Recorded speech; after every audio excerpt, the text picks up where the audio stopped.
आया मित्र देखो कि कोरोना में हमको पता है लगातार 3 महीने जो एक प्रकार के जो काम करने का तरीका वो सब बदला है और सोशल डिस्टेंसिंग को ध्यान में रखते हुए प्राय सभी राजनीतिक जो नेता हैं उनको हमने भी अपील की और उन्होंने अपने आप भी उन चीज़ों को पालन किया और क्षेत्र में सीधे प्रत्यक्ष न घूम करके सारे हमारे जो कार्यक्रम हैं वो चाहे वीडियो कॉन्फ्रेंस से, चाहे जूम से, चाहे टेलीफोन से, पत्र व्यवहार से, ये सब चले।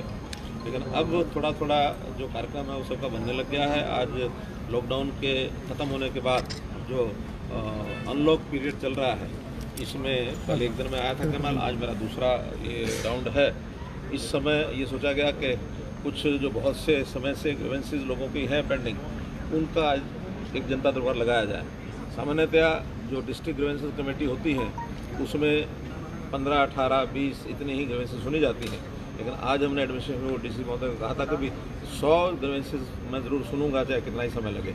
हम देख रहे हैं कि 11 बजे इस कार्यक्रम को हमने शुरू किया था और 2:47 यानी 3 घंटे 3.5 घंटे इस में जो ग्रीवेंसेस सब सुनी और ठीक 100 ग्रीवेंसेस आज मैंने सुनी है। बहुत से विभागों के विषय थे, पुलिस के विषय भी थे, बिजली डिपार्टमेंट के विषय थे, कुछ लोगों के आपसी झगड़े थे, ग्राम पंचायत के नाते से कुछ इश्यूज थे, शिक्षा विभाग के थे। वो सारे संबंधित विभाग के जो अधिकारी थे उनको कह करके कुछ तो हाथ फैसले हो गए हैं, बाकी उनको काम दे दिया गया और जल्दी मुख्यमंत्री चाइना को लेकर विवाद चल रहा है देश का।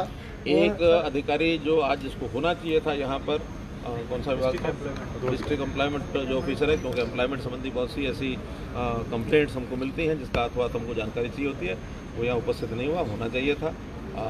अभी तुरंत प्रभाव से को सस्पेंड किया है, लेकिन अगर कोई ऐसा रीज़न होगा उनका ना आने का तो एक्सप्लेन करेंगे।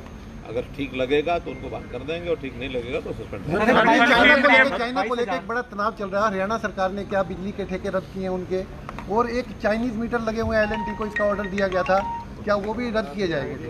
देखिए, अभी चूँकि एक निर्णय नीति आयोग ने भी लिया है कि जितने भी 250 करोड़ रुपए तक के जितने टेंडर होंगे वो लोकल कंपनियों को ही दिए जाएंगे, बाहर की कंपनियों को हम नहीं, वर्ल्ड लेवल के जो होते हैं वो उस प्रकार के टेंडर नहीं निकालेंगे। लेकिन अभी भी जो चाइनीज़ कंपनी के जो काम अभी शुरू नहीं हुए हैं, जो भी पेंडिंग हैं, जिसका कोई कंट्रैक्ट नहीं हुए, उसमें 2 ऐसे टेंडर हमारे थे जो पेंडिंग थे, वो हमने रद्द कर दिए हैं। जो बिजली बोर्ड के साथ जुड़े हुए थे, लगभग 750-800 करोड़ रुपए के दोनों टेंडर थे, उसको हमने रद्द किया है। लेकिन कोई भी कंट्रैक्ट जो पहले चल रहे हैं या हुए हैं, ये एक प्रकार का एक एथिक्स नहीं कहते कि भी वो सारी चीज़ें चल रही हैं उसको आज हम बंद करें। नए टेंडर जो हैं वो स्वदेशी एक प्रकार के जो अपने देश के बने हुए प्रोडक्ट्स हैं उन्हीं को प्राथमिकता दी जाएगी और उस प्रकार से आगे। सर, चौधरी बीरेंद्र सिंह का बयान आया है, उन्होंने कहा है कि मैंने मुख्यमंत्री जी को सलाह दी है कि ऐसा प्रदेश अध्यक्ष चुने जिनका आधार हो प्रदेश के अंदर, और ताकि आपकी परेशानियां भी कम हो जाएं। देखिए, सलाह देने वाले लोग तो बहुत लोग आ सकते हैं, आप भी सलाह दे सकते हैं, और जहाँ कहीं सलाह देनी हमने भी सलाह देनी है, क्योंकि ये नियुक्ति का काम हमारा राष्ट्रीय जो नेतृत्व है वो करता है, हमने भी करनी नहीं होती है। ये परामर्श चलते रहते हैं, उस परामर्श में संगठन के रूप में अच्छे से अच्छे लोग आगे बढ़ें, ये हमारी नीति रही, आगे भी उनकी बात रखेंगे आप आगे। सर को मैसेज डाल रहे हैं, फीस ना दी गई तो बच्चों के नाम काट दिए जाएंगे, उस विषय पर आप क्या कहना चाहेंगे? डिपार्टमेंट के संज्ञान में सारा विषय है और वो इस पर बैठ करके विचार करेंगे, क्योंकि कोरोना के पीरियड में कई प्रकार के इश्यूज आए हैं। प्रत्यक्ष क्लासेस लग नहीं रही हैं, ऑनलाइन शिक्षा की पद्धति शुरू हुई है, बच्चे जो है वो पढ़ने के लिए दाखिले कराना भी चाहते हैं, क्लासेस लग नहीं रही, बहुत से फीस के कारण से अभिभावकों को भी परेशानी है, क्योंकि उनकी जो इनकम है वो काफ़ी कम हुई है। तो एक विवाद ये बने हैं, उसमें से रास्ता हमने ये निकाला था पहले कि भाई केवल ट्यूशन फीस ही लेनी चाहिए उनको, बाकी जो चार्जेस हैं वो ना लें, और जो ट्यूशन फीस अभी तुरंत 2 महीने की 3 महीने की नहीं दे सकते उनको आगे किस्तों में ले डेफर करें। लेकिन ट्यूशन फीस तक लेने की बात हमने कही थी, बाकी चार्जेस के लिए मना किया था, ताकि दोनों तरफ की सावधानी बरती जाए। अब बहुत से बच्चे सरकारी स्कूलों में आ रहे हैं और वहाँ चूँकि SLC अगर वो लेते हैं तो उनके ऊपर सारे चार्जेस वो लेने की इच्छा रहती है उनकी, फिर भी इसमें बीच का कोई रास्ता निकालेंगे ताकि SLC उनको मिल भी जाए और फीस भी उनको उतनी देनी पड़े जितना वो दिल्ली की तरफ से आरोप लग रहे हैं। इंस्पेक्टर खाद्य एवं पूर्ति विभाग के इंस्पेक्टर हैं, उनके ऊपर 3 से 4 रुपए किलो का जो है गेहूं कट्टों पर जो है आरोप लग रहे हैं कि जो वो रिश्वत ले रहे हैं सर। काफी आरोप आ रहे हैं। कुछ शिकायतें हमको मिली हैं, लेकिन उन शिकायतों को कितनी सच हैं कितनी नहीं है उसके ऊपर एक संज्ञान लिया जाएगा। 1-2 जगह पर हमने एक्शन लिए भी हैं। DFSC एक के खिलाफ भी कार्रवाई हुई है, 2-3 इंस्पेक्टर के खिलाफ भी हमने की है। 4 इंस्पेक्टर तो दक्षिण हरियाणा के अंदर उनको सस्पेंड भी किया गया है, जहां कहीं सरसों की खरीद के अंदर कुछ मामले ध्यान में आए हैं। लेकिन ये जो छुटपुट घटनाएं हैं, इन सब का संज्ञान लेते हुए भ्रष्टाचार के विरोध में जो कुछ हमारे संज्ञान में चीज आएगी उसका सख्त को लेकर सर निसिंग BDPO पे 25% मांगने के आरोप लगे हैं और सभी सरपंचों ने उसके खिलाफ लिख के भी दे दिया है और SDM साहब ने इंक्वायरी डी साहब के पास भेज दिया। सर उसके ऊपर क्या कहना है आपका?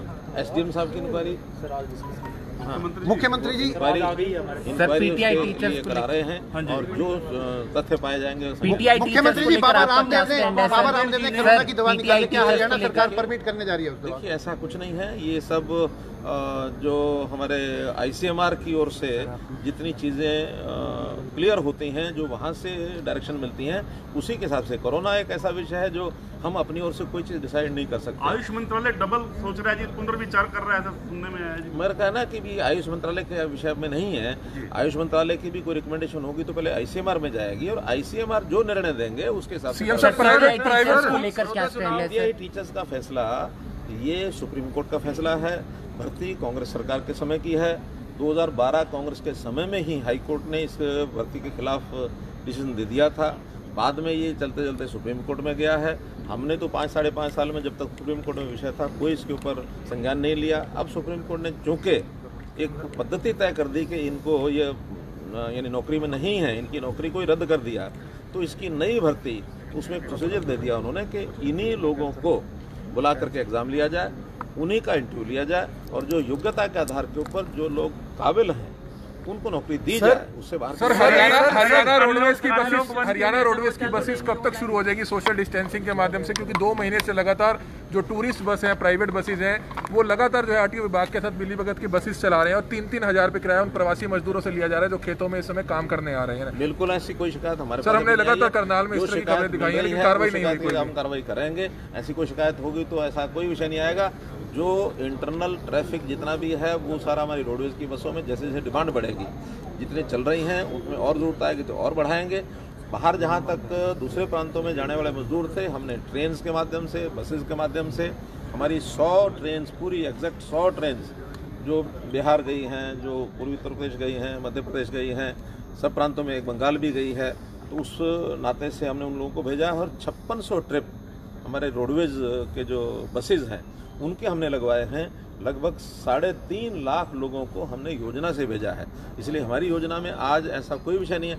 आज भी जो लोग जाने के लिए यानी कहते हैं, उनको अगर वो टिकट के पैसे उनके इंडस्ट्री वाले खुद खर्चते हैं तो वो खर्चते हैं, वो अगर नहीं खर्चते हैं तो हम सरकार की ओर से खर्चते हैं। मजदूर को किसी को पैसा नहीं देना पड़ता। आज भी जो रेगुलर ट्रेन है उनके अंदर सर 5 बजे सर अनलॉक 1 के बाद लगातार मामले बढ़ रहे हैं, तो आगे को लेकर हरियाणा की क्या तैयारियां हैं सर? देखिए बहुत हम उसमें सतर्क हैं, सावधान भी, हमारी सारी सावधानी हमारी है।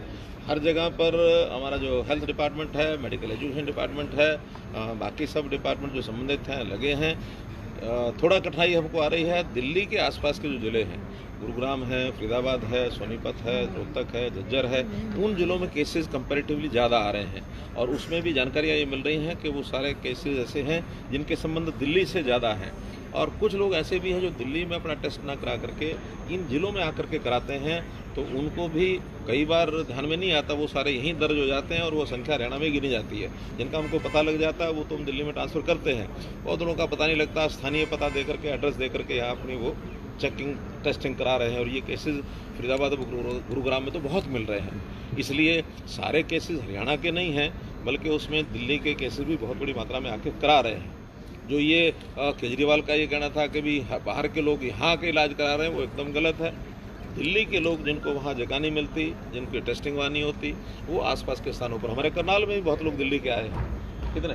सर 16 लोग तो ऐसे हैं जिनकी एड्रेस ही वहाँ का है। 16 लोगों ने तो एड्रेस दिए ही दिल्ली के हैं, और जिन्होंने यहाँ लोकल एड्रेस दे के करा के वो अलग है, वो 150 के करीब है। हाँ, तो इसलिए हमारे हरियाणा का बचाव काफ़ी हद तक बना हुआ है। फिर भी जितने हैं वो चिंता का एक विषय है, उसको कैसे हम ठीक करें इसके लिए।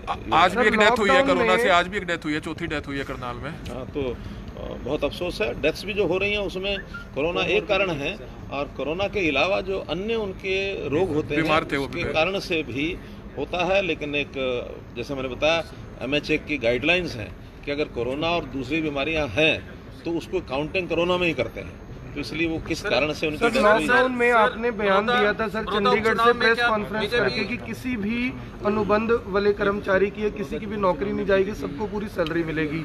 करनाल के कल्पना चावला मेडिकल कॉलेज के सबसे ज्यादा मामले हैं, इसके बाद अलग अलग विभागों के मामले आ रहे हैं। कुछ ना कुछ कह के ठेकेदार बहाने बनाकर कर्मचारियों को बाहर निकाल देते हैं, और गलत रिपोर्ट बनाकर सर उन यानी कि उन लोगों को नौकरी से भी निकाल दिए गए, तनख्वाहें भी नहीं दी गई, और वो लोग आरोप लगाते हैं कि आज कुछ विषय मेरे सामने ये आए हैं जी। तो जो तो ऐसे थे कि कर्मचारी की ही लापरवाही है, क्योंकि ऐसी रिपोर्टिंग भी है कि कई कर्मचारियों ने कोविड वार्ड में कोविड की ड्यूटी देने में आनाकानी की और बहाने बना करके चले गए, तो ऐसे लोगों को तो बाहर निकालना आवश्यक था।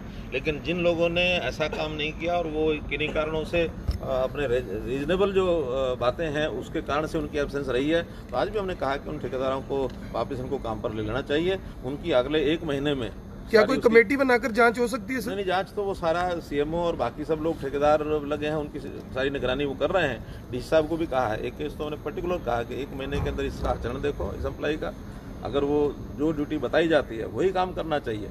अपनी मर्जी से इधर उधर जाके ड्यूटी करो और फिर कह हम तो कोविड में काम नहीं करेंगे। सर ओम प्रकाश चौटाला का बयान आया है, ओम प्रकाश चौटाला का बयान आया है कि बड़ौदा चुनाव में आप उपचुनाव लड़ ले, अगर आप समझते हैं कि आपकी लोकप्रियता है तो। सर कुछ कहना चाहेंगे?